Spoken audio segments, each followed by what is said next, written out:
perpétrer la mémoire du lieutenant Atkinson, tombé le 22 octobre 1914. La parole est à monsieur Jean-Jacques Delabroix, souvenir français de Violaine. Je vous en prie.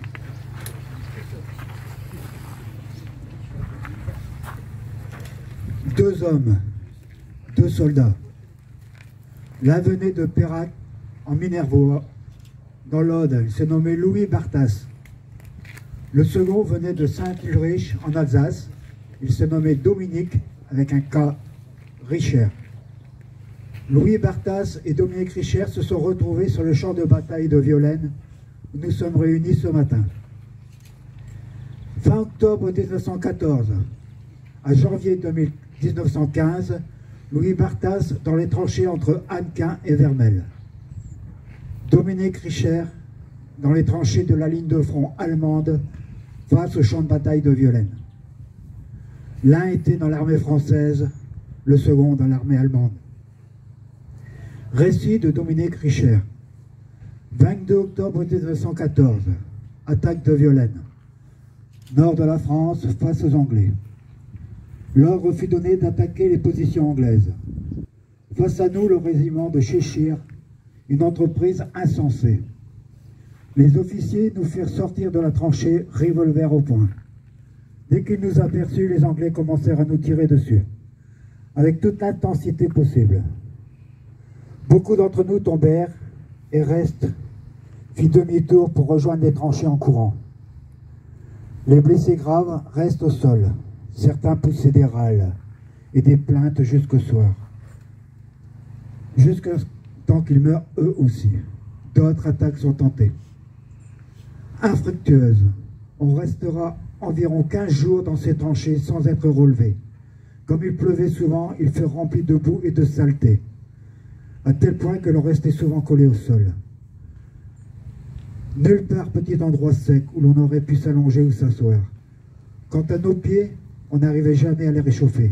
Beaucoup de soldats souffrirent de rhume, de toux, d'enroulement. La nuit était interminable. Bref, c'était une vie désespérante. Louis Barthas lui arriva le 9 novembre 1914. Je le cite. « J'arrive dans les tranchées entre Hannequin et Vermelles. Sur la gauche, un ancien me montrant Givenchy, où finissait le secteur tenu par les Anglais, du Cheshire Regiment. Ça et là apparaissaient des masses, des choses grises ou sombres, au-dessus desquelles tournoyaient des corbeaux. Au même moment, je suis face aux Anglais de Givenchy. Beaucoup de cadavres anglais tombés 3 semaines plus tôt se trouvaient encore sur le champ de bataille de Violaine. On vit plusieurs corbeaux installés sur eux. Un carnage, un massacre. Noël 1914, Louis Barthas est en alerte dans les tranchées de deuxième ligne avant Vermeil. Il décéda en 1952 à Pirac-Minervois dans l'Aude. Dominique Richter, Dominique QE, est au repos dans les Vieilles avant de partir sur Lorette. Dominique Richter décéda le 27 mars 1977 à Saint-Ulrich, Alsace, France. Pendant cette attaque du 22 octobre 1914, le lieutenant Henry Atkinson perdit la vie, a été porté disparu et retrouvé 9 ans après. Il a été inhumé au cabaret rouge de Souchet. Le cénotaphe, posé par ses parents sur ce lieu où il perdit la vie, sera déplacé au cimetière municipal de Violaine pour rendre hommage à tous ces soldats du Cheshire Regiment toujours disparus. Pour ne pas oublier, à nous le souvenir, à eux l'éternité.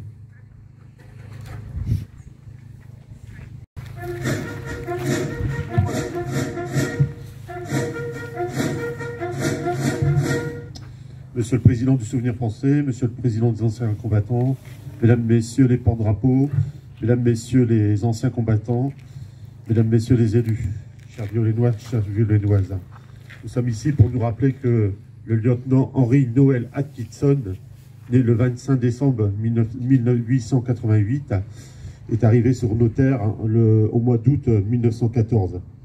Avant, il avait suivi des études dans un collège privé du côté de Londres, et aussi il avait été champion du Pays de Galles du golf. Sa passion pour le golf était importante, et il était très porté par ses parents et sa famille du fait qu'il était représentant national du Pays de Galles pour le Golfe. C'est un enfant de l'Angleterre qui est des Royaumes-Unis qui est venu chez nous pour justement combattre les forces allemandes sur nos terres. Il a commencé la bataille au niveau du Cateau, il est passé dans l'Aisne et ensuite il est arrivé sur les terres de Violaine en octobre 1914. Il a disparu le 22 octobre 1914.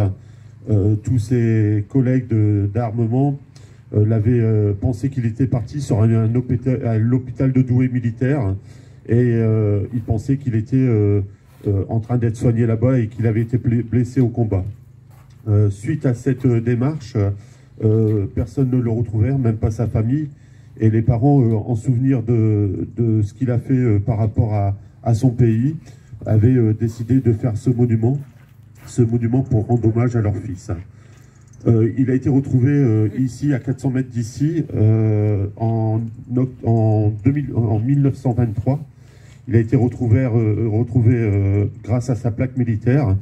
Et du fait, les parents ont récupéré son corps et il a été inhumé à Lorette. Les parents ont gardé ce monument, ont voulu garder le monument pour rendre hommage aussi à son escadron.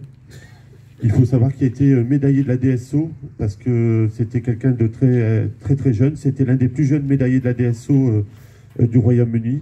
Et aussi, le combat était quelque chose d'important pour lui parce que ses frères d'armes étaient la solidarité, la fierté et aussi la bravoure. Tout ça pour dire que beaucoup d'étrangers sont tombés ici autour de nous. Hein. On a des Indiens, des Portugais, des Anglais, on a des Écossais. Beaucoup d'étrangers sont tombés autour de nous. Et si on vit cette République, cette démocratie, liberté, égalité, fraternité, c'est parce que aussi il y a des gens qui sont venus de leur pays, qui ont quitté leur terre, parfois très jeunes, pour pouvoir nous défendre et nous donner ces valeurs-là. Sans eux, nous ne serions pas là aujourd'hui. Sans eux, nous n'aurions pas cette liberté de nous exprimer et de pouvoir porter ces valeurs-là. Et sans eux, nous serions peut-être encore sous l'occupation. Une grande fierté d'être devant ce monument aux morts parce que ça nous permet de nous rappeler. Et un pays qui se rappelle de son passé permet de mieux affronter l'avenir. Et c'est ces valeurs-là qu'il faut garder. J'espère qu'on sera encore nombreux et longtemps autour de ces monuments aux morts qui fleurissent, qui ont été mis justement pour se rappeler. Et j'espère qu'on sera encore nombreux et longtemps pour rendre hommage à tous ces hommes qui sont morts pour la France et pour la liberté. Merci à vous.